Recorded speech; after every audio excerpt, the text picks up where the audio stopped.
ದಯವಿಟ್ಟು ಮಾತಾಡ್ಬೇಡಿಯಪ್ಪ. ನನ್ನ ಮನಸ್ಸಿಗೆ ತುಂಬಾನೇ ಬೇಜಾರಾಗುತ್ತೆ. ಏನೇ ಆದ್ರೂ ನನ್ನ ಲೈಫಲ್ಲಿ ನನ್ನ ಫಸ್ಟ್ ಪ್ರಯಾರಿಟಿ ಯಾವತ್ತೂ ನೀವೇ ಆಗಿರ್ತೀರಪ್ಪ. ಅಪ್ಪ, ನೀವು ಹೇಳೋ ಪ್ರತಿಯೊಂದು ಮಾತು ಇಟ್ಕೊಂಡು ನೆರವೇರಿಸ್ಕೊಡ್ತೀನಪ್ಪ. ಈ ಸತಿ ಏನೋ ಭಯಪಟ್ಟು ಹಿಂದೆ ಸರಿಬೇಕು ಅಂತ ಅನ್ಕೊಂಡಷ್ಟೇ. ಅಪ್ಪ, ಇನ್ಮೇಲೆ ಈ ರಾಕ್ಷಸನ ಬಲೆಗೆ ಬೀಳಿಸ್ಕೋಬೇಕು ತಾನೆ, ಅವನನ್ನ ನಾನು ಮದುವೆ ಆಗ್ಬೇಕು ತಾನೆ ಅಂತ ಅನ್ಕೊಳ್ತೀನಿ.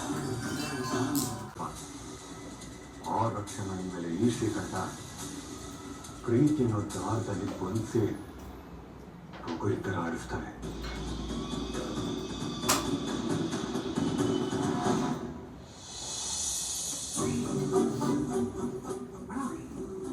ಈ ಶುಭ ಕಾರ್ಯದಲ್ಲಿ ಮಂತ್ರ ಇರ್ತಾರಲ್ಲ, ಅವರು ಬರ್ತಾರೆ ನಾಳೆ ಮುಂಜಾನ 9 ಗಂಟೆಗೆ ಮುಹೂರ್ತ. 5 ಗಂಟೆಗೆ ಬಂದು ತಿಂಡಿ ತಿಂದು ಪೂಜೆ ಶುರು ಮಾಡ್ತೀನಿ ಅಂತ ಹೇಳಿದ್ದಾರೆ. Super super.